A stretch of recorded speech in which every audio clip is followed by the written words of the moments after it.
Welcome back, folks. Episode number 6 of the Get a Grip on Life podcast.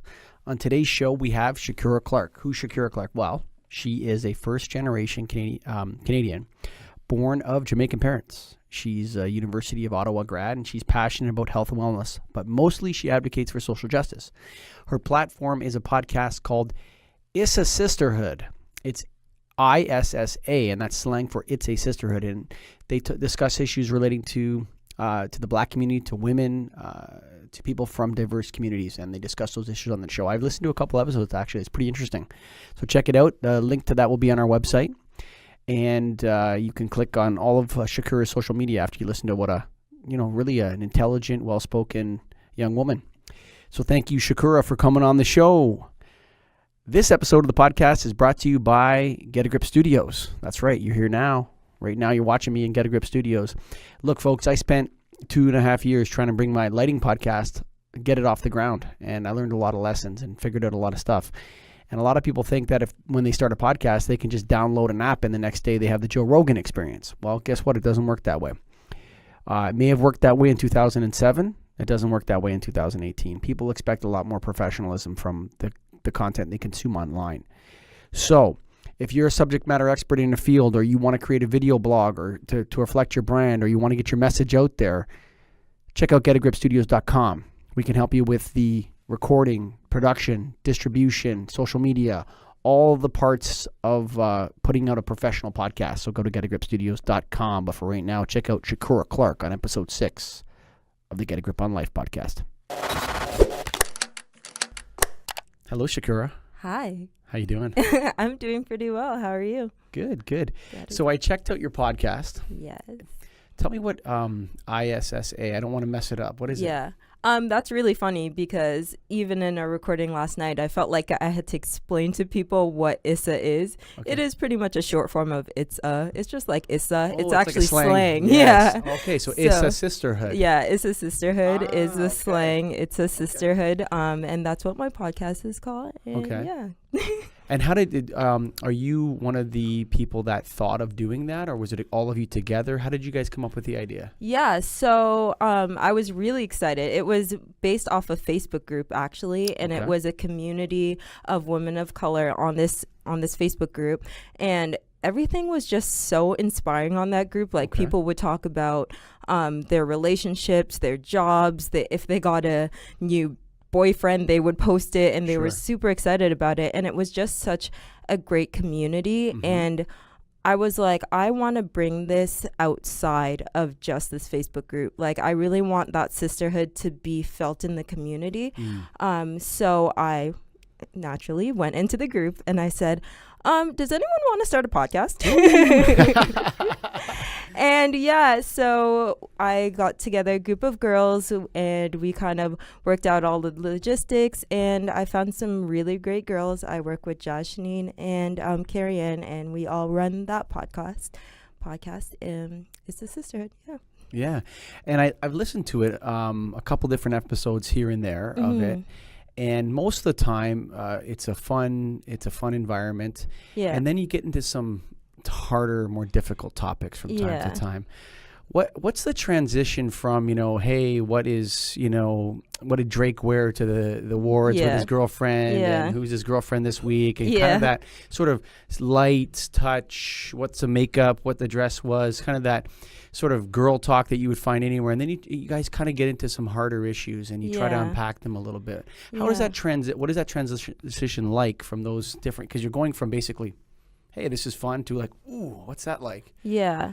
And I think that's a true testament to what it's like being a woman of color in Toronto or in pretty much any space. It's like so quickly you can go from having a normal conversation with someone and then maybe say something that they don't know is not completely okay, or we get into a space where we don't exactly feel comfortable. It's just always a thing in the back of your mind when you're a woman of color, what all these different influences you have on you in everyday spaces. So, for example, like even today, it's like this one's very light.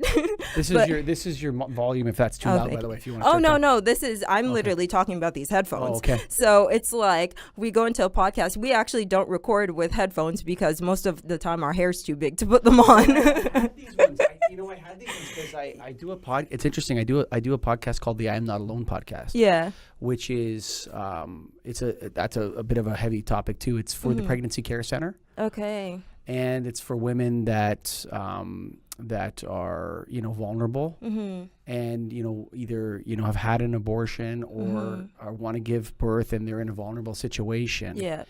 And a lot of them are women of color, actually. Yeah. And we got these headphones for them because they all had the big hair. You know what I mean? And it's interesting. Like you come in here and the headphones don't fit. So even that's a light. Exactly. Interesting situation. So, so I'm a white guy from Uxbridge, 40 years old. Yes. I grew up in Toronto. I grew up right down the street here. Yeah. From my experience, I mean, Toronto's in comparison to, say, the United States, is a very accepting city. But in your podcast, there still seems to be, I don't know what the right word is. Sometimes it's frustration. Sometimes it's vitriol. Absolutely. And I think, trying to put it lightly. Sure. But I think don't put it lightly. Put it how it is. Toronto is definitely an accepting city. And that's why we're really blessed to be a part of a podcast that is trying to shed light on the things that aren't necessarily always positive about Toronto. Because even for me, sometimes when I wear headpieces or head wraps or anything like that, I will get on I don't have a car, unfortunately. I will get on a TTC bus, and I've had comments made to me because the person might have thought I was Muslim or something like that.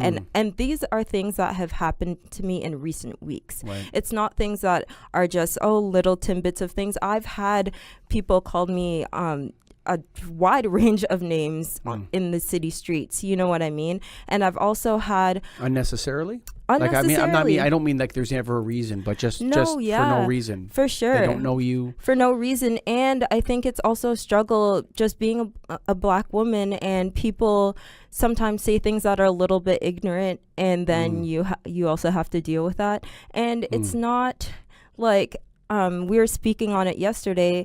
This guy, he was really he was coming from a good place. Sure. So he said, I have a friend that is Nigerian, and he has big lips like you, and so you must be Nigerian. And I was like, no, I'm not.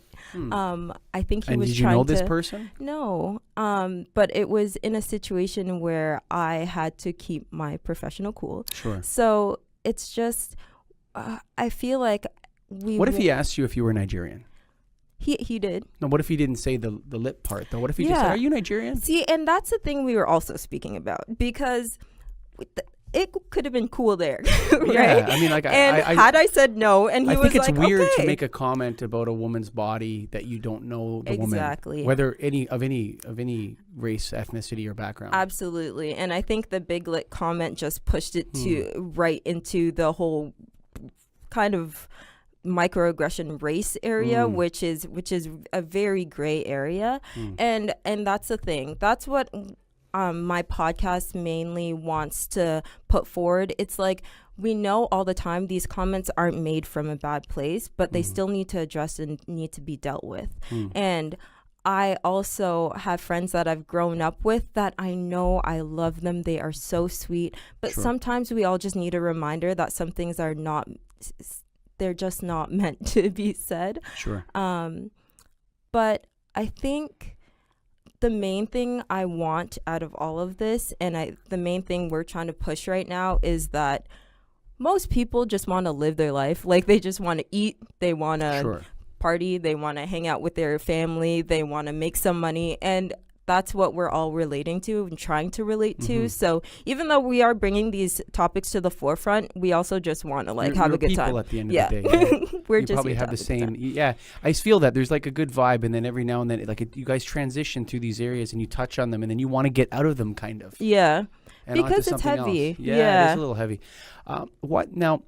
Explain the woman part of it. You said several times while talking to me a woman of color, Yes. not a person of color. Yeah. Is there a difference? Is there something different about being a woman of color? And I took 2 courses on Black American fiction when I was in university, and I read a lot of Zora Neale Hurston's. I went one, Their Eyes Were Watching God, and Yes. a couple other books, and they explain, and in that book, there's some language that talks about the struggle. Like the African American woman was somewhat forgotten in that time, in the post-slavery time. What's different about you? You guys are very, like, it's not in a bad way. It's not anything bad, but I notice you're very focused on women's issues within the Black community. That is a big question. Yeah. So I'll try to break it down. Sure. I think the first one is in being a Black woman is kind of, or being a woman of color is kind of like being a double minority. So not only do you have to deal with white supremacy in a way, you also have to deal with male supremacy. I think you're thinking about maybe privilege is the better word. Privilege, Yeah, thank right. you. Yeah, no Yeah. worries. So it's just, and I think that being a woman is just, and being a Black woman also, we had an episode that was competitiveness within the sisterhood. And I think that's something we have to deal with. And we're working to empower women to know that there's space for all of us, including Black women and including women in general, because we have to start owning those spaces, and we also have to start supporting each other with those spaces. So even for me, I personally love going out to events. I love networking events that are inspired by women, and that even we saw Erykah Badu at the Afro Chic event last week. I was down there. Were you? Yes, Oh, I I actually did not went see down you. there, and we were walking by, and we walked through it, and we listened to the music for a bit, and we went to another fair, but it was down right by Exhibition Place, or down by the lakeshore, Afro Fest or something. Oh, Afro Fest. Yes. So different event. different I was event. also at that Okay, event, okay. and that event was also great. Yeah. A lot of inspiring people that I met there as well, women that are working in the community. So yeah, it's just, again, it always turns around to wanting to support women, because I feel like we're dealing with all this heaviness and we're dealing with all this privilege, and so to kind of combat that is just to support each other and uplift each other, and doing that in a really real way that's actually going out into the community in Toronto and see what's going on and meeting people and laughing with them. Can I ask you sort of one of those dark questions, but from my perspective, that maybe you can help me with a little bit. So when I was down there, I'll tell you a story. How about this? Okay. So most white people have never been in an all Black space. Yes. Okay. Yeah. So I was in a lot of parts in the U.S. are still quite segregated, even though it's not the law. Yeah. There's areas where white people will go, and there's areas where Black people will go, and it just is the way it is down there. So I was in North Carolina, and I was going out with a friend of mine, and we were walking around in Durham, I think it was, and we were going to different bars and having drinks and walking around, and walked to this one nightclub, and bouncer in front, and guy checks her ID. Yeah, okay, you sure you want to go in? I said, yeah, sure. Yeah. And so I walked in, and this is the first time in my life that everybody was Black. And it was like a wall walking in, like not in a negative way. We walked in and said, no, don't be a loser. Just go have a drink or whatever and hang out. Yeah. And it wasn't bad or anything like that. But I think that's, that it's different. There's like, when things are so contrasted like that, it's hard for people to fit in a way. I didn't know what to do. I didn't know what to say. I didn't know how to work that area. And I don't think I could fully speak on that, especially since that event happened in the States. No, but I mean, nobody was mean to us or anything like that. No. It was fine. But I hear you. But I think that most of the events I go to, even Afro Fest that is in Toronto, it was even though it is predominantly Black people who are coming out. Yeah, there was a lot of different Oh people my there. goodness. Yeah, sure. It's just, it was amazing to just see everybody kind of cohabit the space while also they're Black people not being the minority of the space. Sure. And I think that's what's so beautiful about Toronto is like we can completely flip the demographic of what it usually is, and we can still all together and come together and have a really good time. Yes. And yeah, I hope that you had a good time. How did it go for you? Yeah. It was a bit of a it was an experience. Yeah. Right. But it was unsettling a little bit. Because I'd never been in a situation like that before. Yeah. But it wasn't a bad experience. It's it was a good unsettling experience. for us sometimes too. Well, I was listening. I wasn't sure if it was you, but one of the stories I heard on your podcast was you walked into a room and it was filled 100% white people. Yeah. And to me, it's like I don't even notice that. You know what I mean? When you walk in, and that one situation in my life, it's hard for me to, for people in Toronto, I think most people, to understand. How do you feel when you're in that situation? Like, what is it like for you? Yeah, I think there's almost this unspeakable bond between Black people when you are the only two Black people in a room. It's like you're more aware of each other. And this isn't in every case because everyone's different. Sure. But I think there's just something there because... To an extent, I feel like we don't want bad things to happen or negative things to be said, but out of ignorance, sometimes these things pop up, especially when it is in a group of white people, because if something is said, we're less likely to have an ally in the room if you're the only Black person for a white person to come and say, I don't think that was okay. Yeah. And even if we do speak up if something is said, it's almost like we don't know if we're going to have that support again, so why even speak up? So it just puts us in a really uncomfortable situation. And this might not be true for everyone, but I think that is why it feels so uncomfortable sometimes. So yeah, it's just, it's a tough one. It's a tough one. Yeah, it's funny because listening to your podcast was like an opening of a whole new world that I wasn't even aware of. That's all around me in Toronto. We're doing our job. We're doing it. But the other thing that I felt was interesting, and I kind of knew this anecdotally growing up in Toronto, especially just down the street here in Scarborough. Yeah. Was that one of the sisters? Okay, said that the Black community in Toronto is fragmented. You have Jamaicans, you have Guyanese, you have Somalians and Africans, and it's not like in the States where you have African Americans. Yeah, exactly. And most of them, have a shared heritage. But whereas in Toronto, say like Toronto, it's largely the descendants of immigrants from the Caribbean and Africa. Yeah. What's the difference between those things? Like, what is it that you were saying that it makes it hard for you guys, or in some way? What is it with that? I think I can only speak on my experience. Okay. So I'll tell you a little bit about me. Sure. I went to high school and elementary school in Burlington, Ontario. Okay. So it is predominantly white. Sure. I was, I think, one of 3 Black people in my high school. So I didn't really have a clear view of how race influenced my life at that time.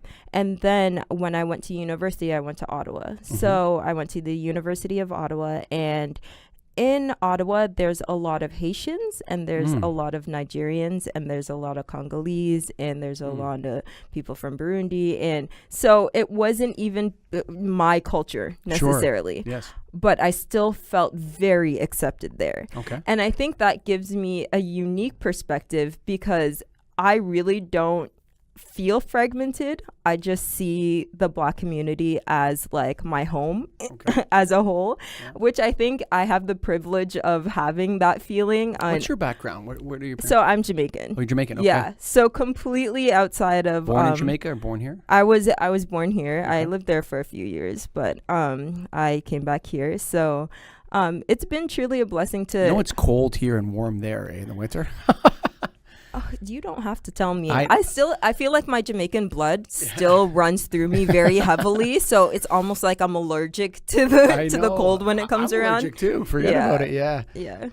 So, are your parents living here? My parents do live here. Okay, yes. And they live in Burlington? No. My mom lives in Scarborough. Okay, cool. Yeah, my dad lives in Saga. And what did you study when you were in university? I studied Human Kinetics with a minor in psychology. Is that Like kinesiology? It is, Okay. exactly. They just put a fancy name on it. So that's where the working out and the personal trainer and that sort of stuff comes from. Yes. I saw, I got to say, I creeped you a little bit before Please, creep away.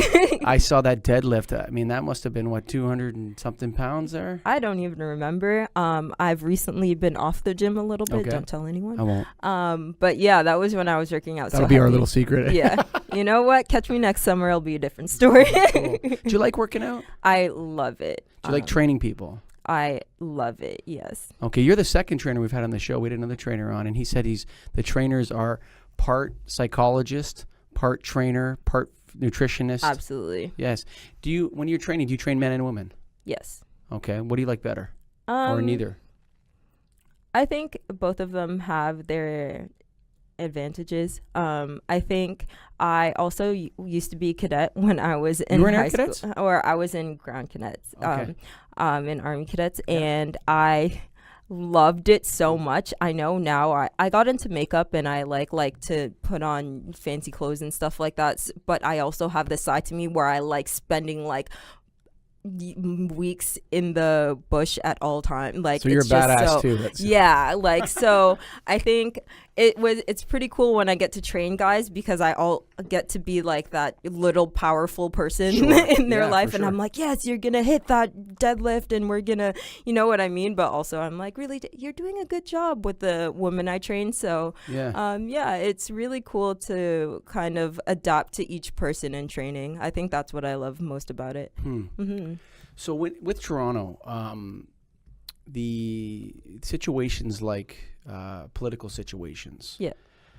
Where, and you know, you don't have to answer this if you don't want, but I'm curious, where would you be politically? Like, how would you sort yourself out when you're looking at politics? Do you like Justin Trudeau? Do you like Doug Ford? It's not a secret I don't like Doug Ford. I know the sister. Yeah, not Rob Doug. Yeah, I know the Sisterhood generally didn't. I wasn't sure what your opinion was specifically. Yeah, not a fan. What is it about him you don't like? I don't like when anyone segregates people. Okay. And I feel like he was a little polarizing. I didn't like that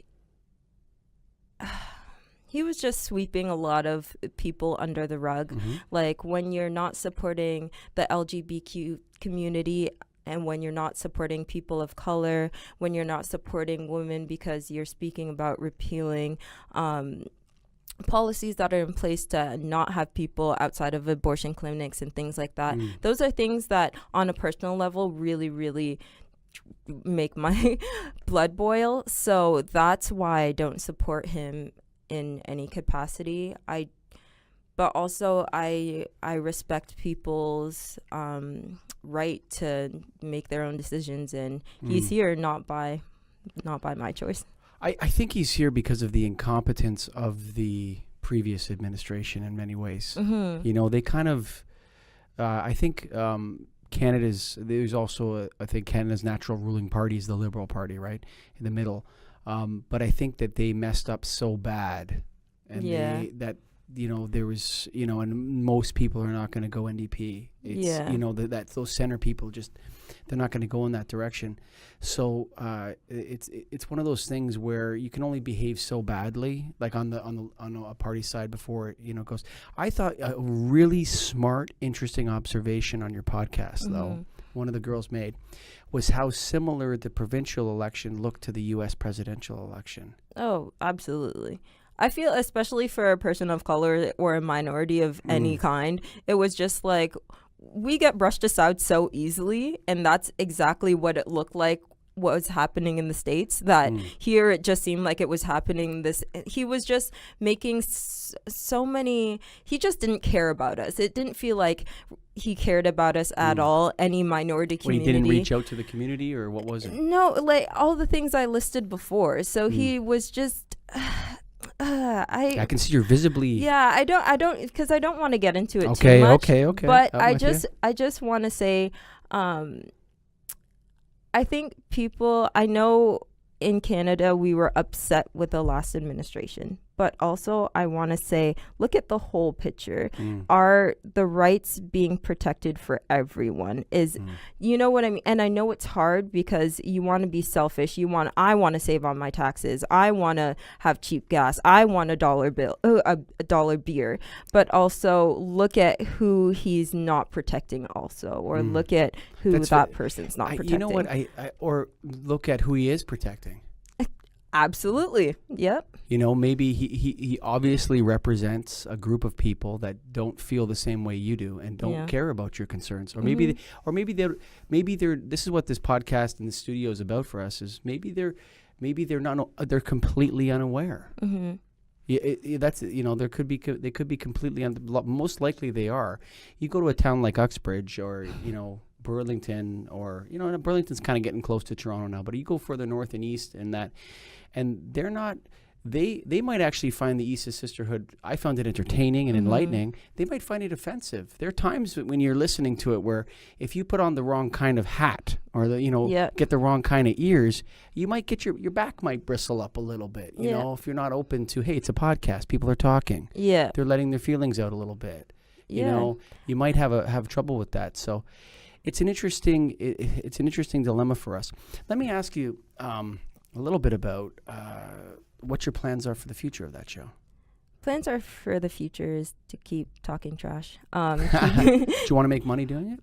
Absolutely. Yeah. I think not only because we want to make money, that's not my main objective, but really because I want to, again, support the people that are in the community. So I know growing up in Burlington was hard for me. I have a hard past, I'd say, and I just know there were so many people that were there to help me and supported me when I needed it, even if I didn't know I needed it. I got a lot of scholarships to put me through university. Wow. And those were from people who didn't really know me, and that were not like from a wide range of people. Sure. You know what I mean? So there's lots of love out there. There's lots of love out there.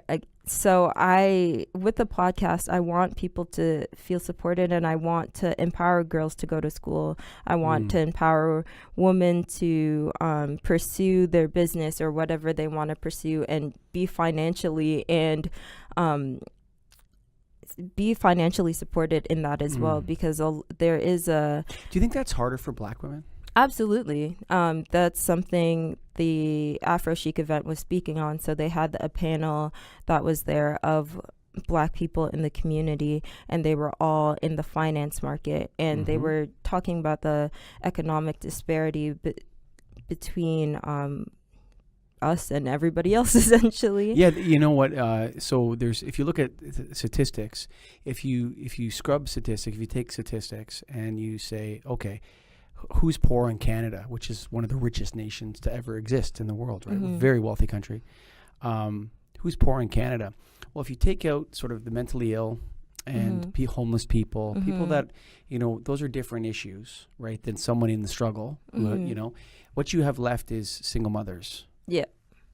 And that's what poverty is in Canada, and their children. So single fathers don't live in poverty. Okay, they don't. Yeah. So statistically, it would be an extreme anomaly to find a father living with his children in poverty. It wouldn't happen. Goes back to the question of what's being Black and being a woman like. And I think that's an interesting backdrop for that, because why aren't there any poor single fathers? You know. Well, largely because there aren't a lot of single fathers. Also true. Okay, that's that would be a statistical anomaly to be a single father. I'm sorry, I shouldn't say that. A single father living in poverty is much rarer than a single mother living in poverty. And then so then you introduce. Is there issues with? And this might be a sort of a sensitive question, but is there issues within your own community that maybe are contributing to this problem?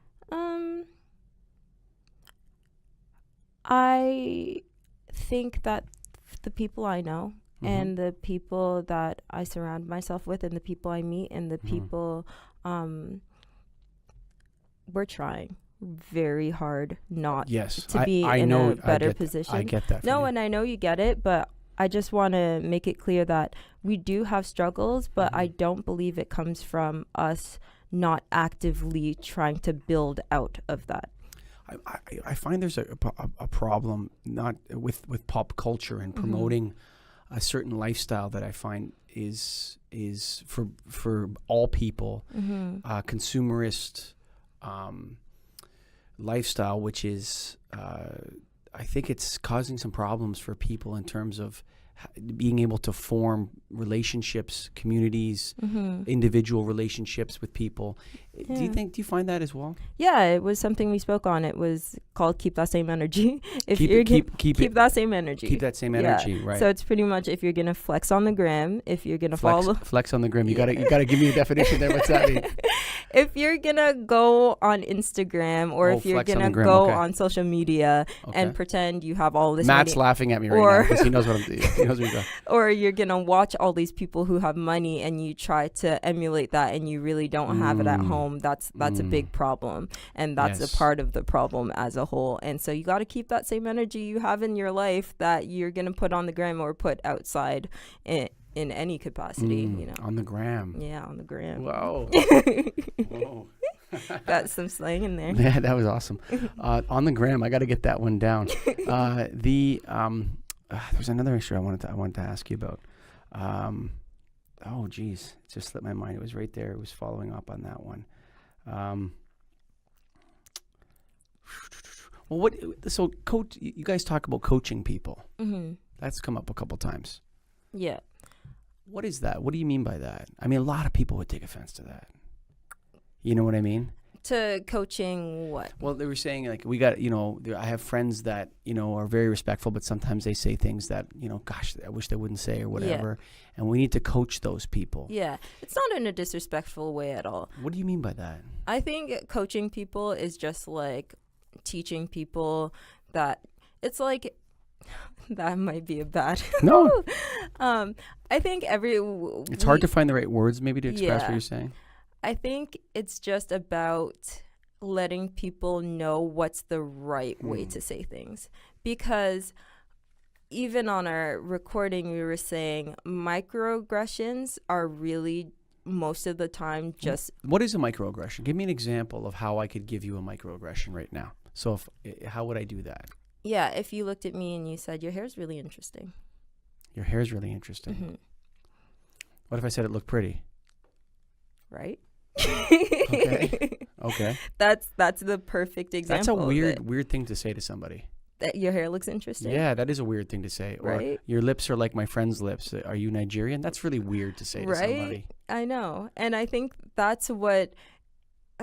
if somebody were to say your hair is interesting and they're saying it in a way that might not be polite, again, that might just be out of ignorance, which is where the teachable moment comes in, where we can be like, you can't just tell someone their hair looks interesting. Yeah, I don't think that's it's nice or it's not. I don't think that's an Issa Sisterhood thing. Actually, I think anyone can do that. Really, come on, dude. Yeah. You'd think. But. Yeah. Hey, so I actually popped back in my head.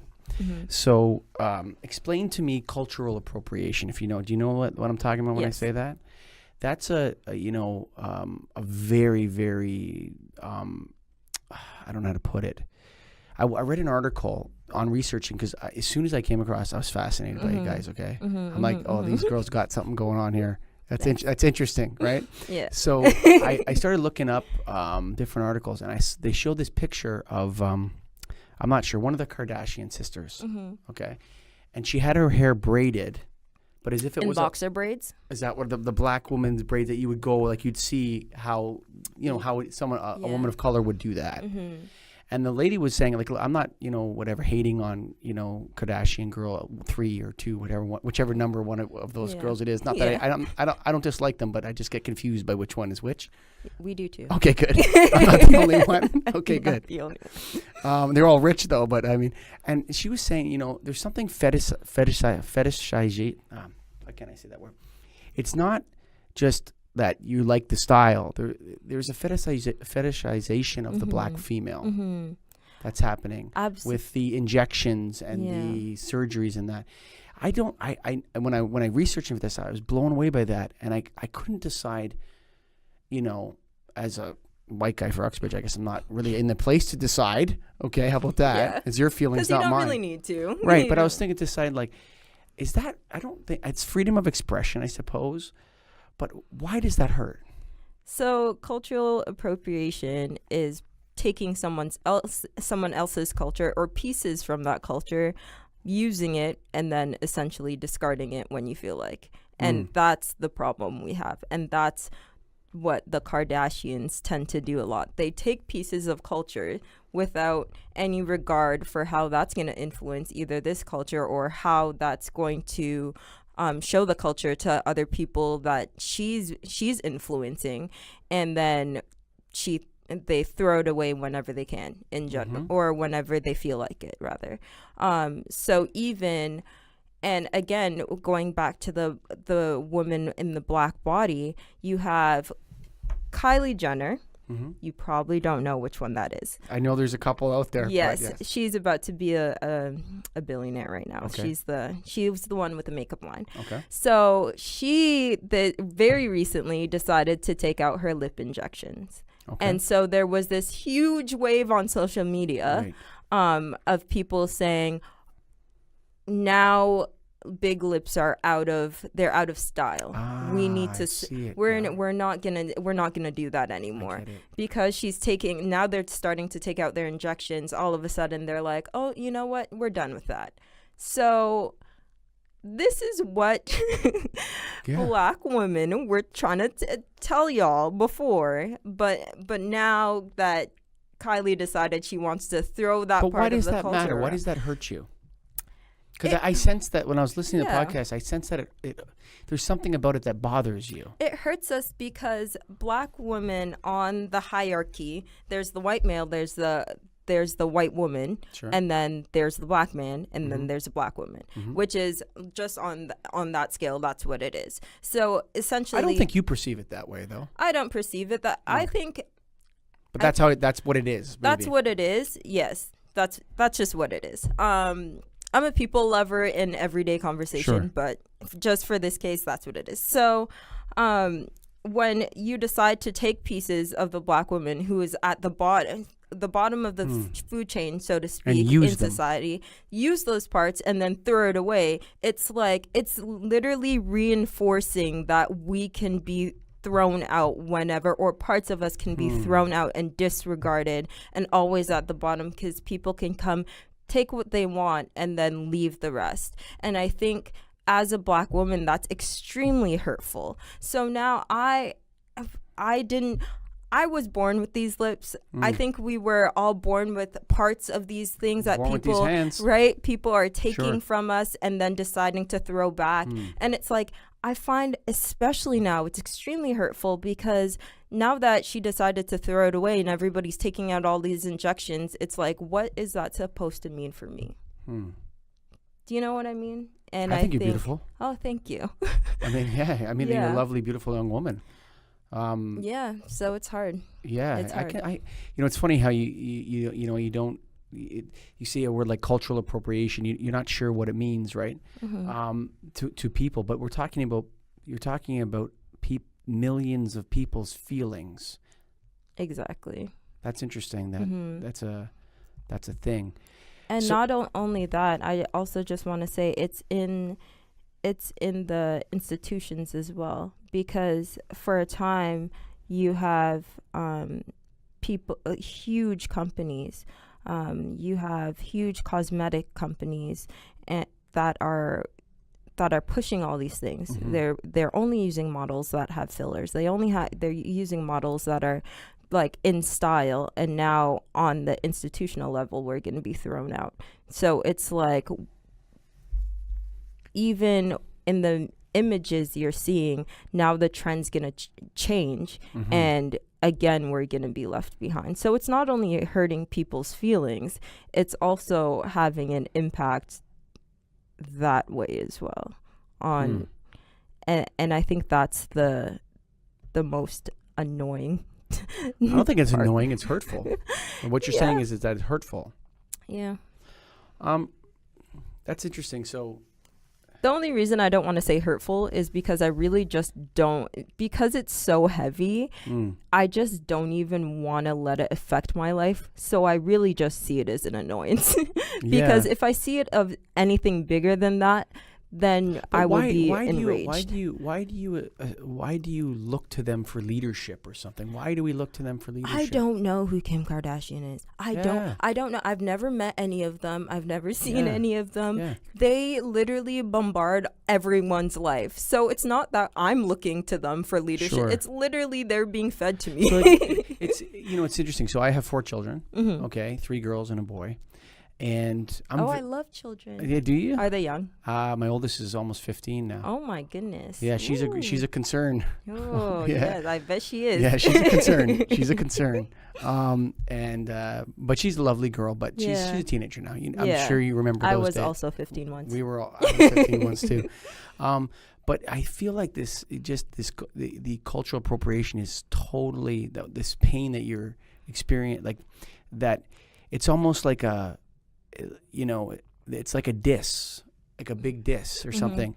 And I don't see it, like I'm not involved in that world at all. Okay. But I can see that, it's, I understand now listening to you what, that it's like standards of beauty and these are important to women and a lot of people pretend they aren't, but they're important.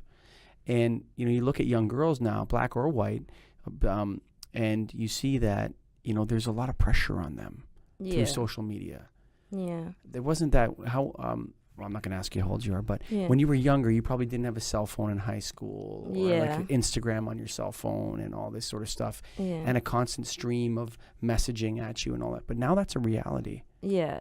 That's making the problem worse. It's first, a little tidbit before we go further. I just want to say that cultural appropriation isn't just a white or black thing for people who are listening. Sure. It could come from any culture that you're just taking pieces from. So I know this is extremely... But I want to open a shawarma shop. I mean... Let's say I want to do that. Is that cultural appropriation? That is a good question. I mean... My favorite restaurant is right over here. Yeah. It's owned by Jamaicans. It's called Chris Jerk. Have you been there? I have not. It's delicious. It's jerk chicken shawarma. See, jerk chicken shawarma, that is a different... If you wanted to open a shawarma spot, first of all, I mean... Jerk chicken, that stuff is so good. I don't know. With the plantain and the rice. Ooh, no, but I'm making an example. Yeah. Like that's to me, that's a beautiful thing that can only happen in Toronto. Yes. And I think that's where the difference comes in for most things, for most conversations we're going to have, because it's such a melting pot. Right. Even people get angry, like real life angry, at Drake because he uses patois slang and he uses Swahili slang all the time because he's from Toronto and he went to Thornley High School or something like that. Yeah, Come exactly. On, So, but it's interesting because it is so deep in the culture, in the Black community here, for you to use any patois in general, you know what I mean? So it's like, for people don't know what him, is patois like, again? Is that like Jamaican English? Yeah, it's Jamaican English. Yeah. So it's hard for us to say, because I know where Drake came from, so I understand that he's not necessarily appropriating a culture, but people from the outside might think that that's what's going on, especially people in the States, because that's where most of the challenges come from, the problems come from from people. So I think cultural appropriation is a hard one because there's it's gray. It's very gray. But I think the problem is you can't just take a little bit and throw it back out. So can I maybe summarize your point for you on that a little bit? Yeah, of course. Okay, so justice, and you can tell me if I'm wrong for sure. I will let you know. Okay, good. I know that. So Justice Scalia in the States made a comment about pornography once. He says, it's hard to define, but you know it when you see it. Yes. Would you say the same thing for you about cultural appropriation? For the most part. Like, you know it when you see it. So, what were those braids you were calling? You were cornrows, saying? Or they called them boxer braids. Boxer braids? Because they completely just renamed it. See that? you could tell in the head swing and everything like that. That's cultural appropriation. Sure. That is, yeah. Okay, now, and this may be a sensitive topic, Yeah. but I've always been interested in this. And you know Malcolm Gladwell? I do not. So he went to the University of Toronto and Harvard, and he wrote a bunch of books. Mm-hmm. He has Jamaican grandfather or something like that. Mm-hmm. He's of mixed race origin. Okay. But he's a worldwide intellectual, very a smart guy. Wrote lots of books, and in one of his books he talks about inter-black racism between that. Mm-hmm. And when I read that, I'm like blown away. Do you know anything about that? What is that? Yeah, for sure. So, I can't say I'm an expert. Sure, in it, and we're just chatting on a podcast. But I sure. think it, again, from what I understand about it, it goes right back to slavery, Mm-hmm. as everything does. So the lighter you were, the more fair you were, Mm-hmm. the closer you were to white, therefore the more accepted you would be. So because there has been generations of reinforcement that is the case, Mm-hmm. when you have a person that is there's this kind of break in the community where lighter people sometimes can be held to a little higher standard than people that are darker skin. Simply because they have lighter skin. Simply because they have lighter So skin. would yes. Drake be one of those people? Absolutely. And so there's a privilege that comes with the lighter skin, just like there's a privilege in being white. Mm-hmm. Right? Yeah. So and that's a hard one. Yeah. And it's interesting to me because light-skinned people in the community, especially light-skinned women, they're fetishized a lot. So if you go on Instagram or anything like that, you're more likely going to see light-skinned girls when you're looking for black women. And it's like no one's really getting a good stick here. No one's getting any good part of this, because not only are dark-skinned women now being left behind again, it's like you don't want to be a fetish to someone either. So you know what I mean? And although it does come with a privilege, that's not... I think women are fetishized a lot, Absolutely, regardless yeah. of their race and origin. So when you add that you in the have community... I want to... I hate to be crude or whatever, but I want to sleep with an Asian woman, or I want to sleep with it's like you're taking their racial and putting something into it that is universal to all those women, as if they are some sort of, they're not an individual. Yeah. And I think that's true, but going back to just in the community, in the black community, I've found from personal experience, if I'm speaking to a white person, especially a white man, there is a light-skinned girl and a dark-skinned black girl, and we are both black, he sees us as black. There's no... Whiteness is about purity in some ways. Yeah. No, like seriously, Steph Curry's almost white. Literally. Like my man is high yellow. Just a little curly hair or something, like a little bit different hair. Yeah. You put a blonde wig on that dude. And right? So, I mean, so I think it's interesting that he's black. Yeah, but That's in really the community, but in the black community, to some people, he would actually have privilege because he's closer to white.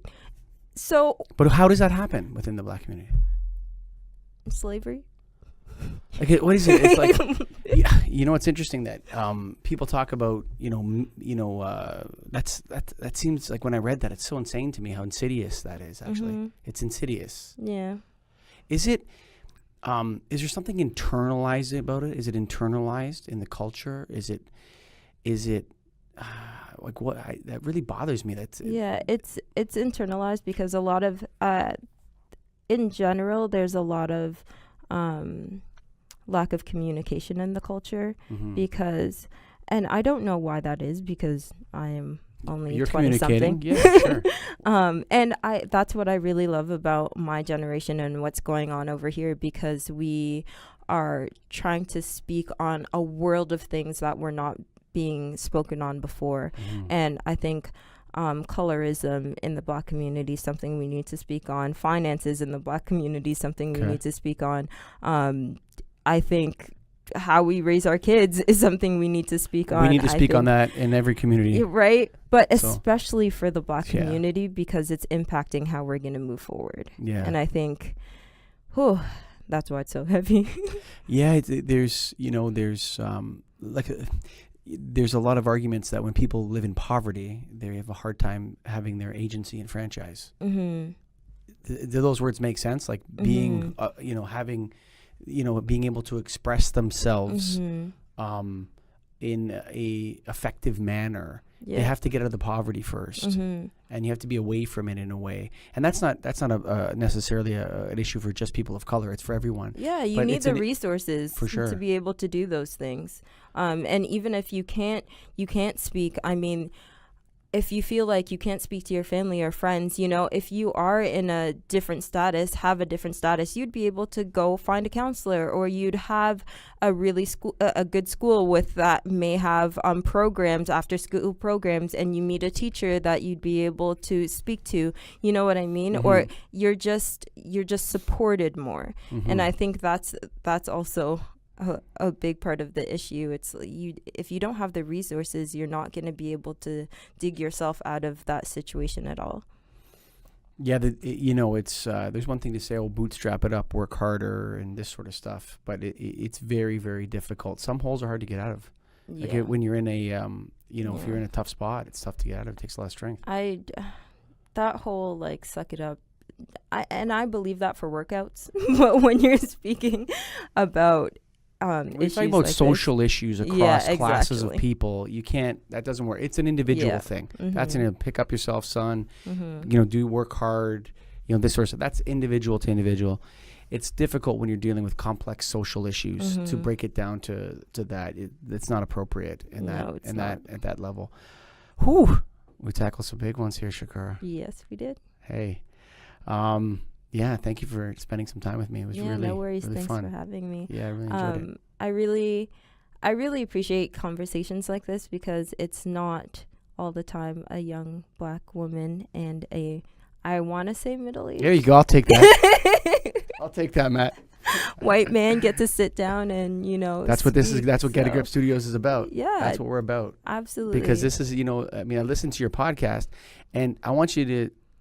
I think it's meant to be this, but if I was going to say, it's a bit of an echo chamber. Mm-hmm. You're not really challenging one another. Mm-hmm. You're just agreeing with each other. Like when it comes to the tough issues or whatever, I don't mean that in a bad way, but this is where progress happens, I think. I agree. You know what I mean? Me listening to your podcast and other people listening to your podcast is where people can come to understand one another and forget about, who's right, who's wrong or whatever, but just care about one another and stop worrying about, whether you're going to lose something or not. Mm-hmm. It's not about we all win and lose together here. Mm-hmm. It's not, you're not living your life in a bubble. I guess Uxbridge is a bit of a bubble, I'll be honest with you. It's a bit of a bubble up there. Yeah. It is, but.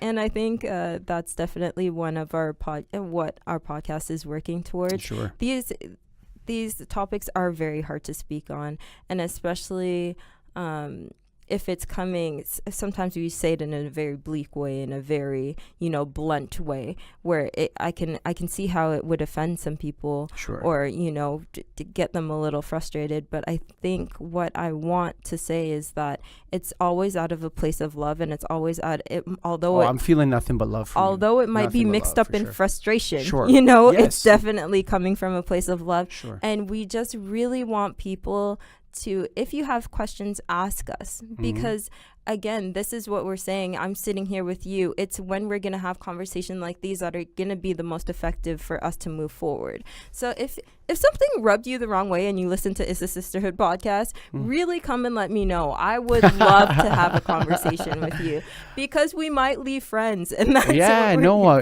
what I think. I think that's and the other thing too is people don't have to agree on everything. Oh. You don't have to tell me twice. You don't have to agree on everything. What you have to do is, so what happens with most people, and I have a bit of a weird life. I've met a lot of cool people, and over the years, and one of the things that a lot of people, what they want to do is they will immediately identify with who they are and defend that position. Yeah. And then you get into like a loggerheads where it's like, I'm not responsible for slavery, all this sort of stuff. And it's like, that's not even relevant to the conversation. Yeah. But that's what you get it. And then people get themselves into echo chambers. Not your show is out there for everyone to listen to. So it's not that. But people, when they discuss these issues, and Matt said this to me, how can you discuss this issue with another white boy? Matt, remember we were talking about it? He's in there listening to me. He's like, you can't discuss it like that. And I disagreed with him at first. And I think those discussions are important. But I think these ones are more important, actually, Shukura. Yeah. So thank you. Really, really appreciate it. And I'm sure I have a team full of sisters that really appreciate it as well. So cool. Yeah. Thank you for coming on. Yeah, no worries. All right. GetAGripStudios.com, folks. Are you interested in starting your own podcast or online video show? Come on, man. Go to GetAGripStudios.com. I'm not even going to try to spell it. GetAGripStudios.com is where it's at. Look, there's a lot of angles to the podcasting and video blogging world now. And people that are subject matter experts in a specific field that might be successful as a podcaster or with a video blog or a video show do not necessarily have the skills they need to put out a podcast. And guess what? The message out there to you is that podcasting is so easy, man. All you do is download this app on your phone or buy this recorder, and next thing you know, you have this awesome show. It doesn't work that way. There's a lot of things. It took me 2.5 years to learn all this stuff, and a lot of money and a lot of expense. So you don't have to do that. You can enter Get a Grip Studios at any price point you want. That's right. You can do a sample podcast, check it out, see what you think. Get free advice from Matt, myself, other people here. Or you can, say, hey, I just want to blast out 24 episodes ASAP, and I want to take a deep dive, and you can go for our gold package. Whatever it is, Get a Grip Studios can help you. Go to GetAGripStudios.com. Thank you, Shukura Clarke. You're awesome. Loved your podcast, Issa Sisterhood. I hope I didn't butcher that too much. But yes, I really enjoyed talking with you. I learned a lot. It's nice to meet someone who comes from, we're not completely different. I mean, you're Canadian. I'm Canadian. We both grew up in Toronto. But, it's nice to get a completely unique, different perspective on the world, and you gave that to me, and I really appreciate that, Shukura. You're a wonderful young lady. I wish you all the best, and especially for your podcast. So check out Shukura Clarke. All her websites and podcasts and her social media will be on our website, thegetagriponlife.com. Thanks for listening. That's episode 6.